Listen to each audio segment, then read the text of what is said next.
یہ بیکی دی روایت ہے۔ وہ فرماندے نے حج کردے ہوئے سفر دے دوران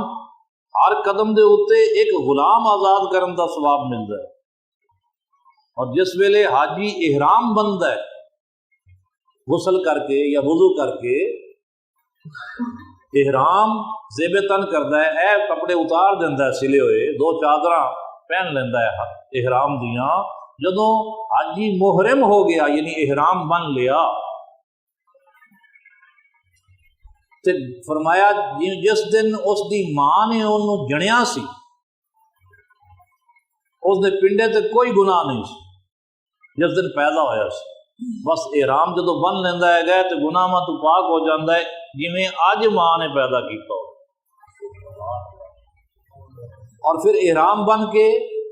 حاجی تلبیہ پڑھتا ہے، کی کہندا ہے لبیک اللہم لبیک، حاضر ہاں میرے مولا میں حاضر ہاں، اندا ہے مطلب لبیک اللہم لبیک لا شریک لک، تیرا کوئی شریک نہیں، ان الحمد والنعمت لک، بے شک تعریفاں اور نعمتاں تیرے لئی نے، تیری طرفوں نے، ان الحمد والنعمت لک والملک، بادشاہی بھی تیرے لئی ہے، لا شریک لک، تیرا کوئی شریک نہیں۔ جدوں تلبیہ دے الفاظ جس ویلے تلبیہ کہندا ہے حاجی دی مغفرت کر دیتی جاندی ہے، اور جدوں اوتھے پہنچ کے کعبہ شریف دا طواف کردا ہے تے اس نوں 70 سال دی عبادت دا ثواب دتا جاندا ہے، اور جدوں صفا مروہ دے درمیان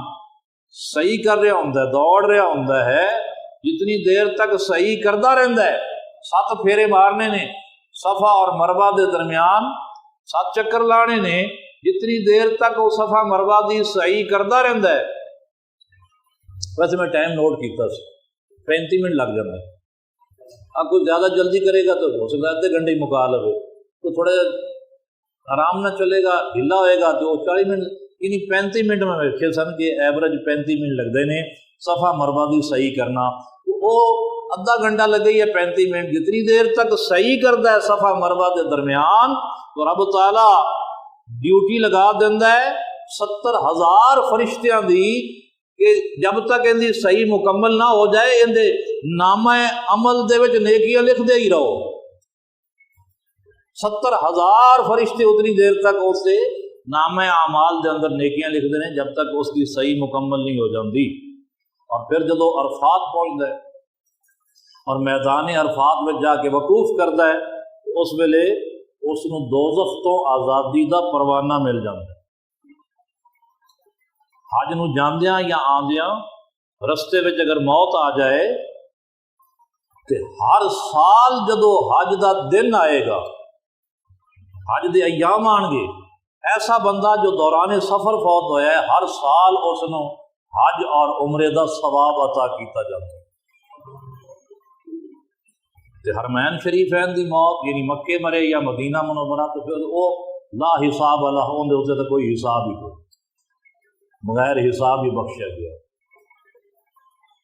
اور حدیث پاک چاہتا ہے کہ جدوں قیامت دا دن ہوئے گا کعبہ شریف نو دلہن دی طرح سجایا جائے گا، ووٹی بنایا جائے گا، اور فرشتے کعبے نو اٹھا کے جنت دی طرف لے جا رہے ہوں گے۔ تو جنہ لوگاں نے کعبہ شریف دا حج کیتا ہوئے گا یا کعبہ شریف جا کے عمرہ کیتا ہوئے گا، عمرہ کرنے والے، حج کرنے والے، زائرین کعبہ، کعبہ دی زیارت کرنے والے، اونا حاجی وہ حاجی سارے اس کعبہ شریف نو لپٹے ہون گے۔ کعبہ شریف دلہن دی طرح سجایا ہوا ہے تو جنت نو جا رہے ہیں، حاجی تے عمرہ کرنے والے اس کعبے دے عاشق وہ اس نو لپٹے ہون گے، تو جس ویلے کعبہ شریف جنت وچ داخل ہوئے گا تو جڑے نال چمڑے ہون گے وہ بھی نال ہی داخل ہوں گے۔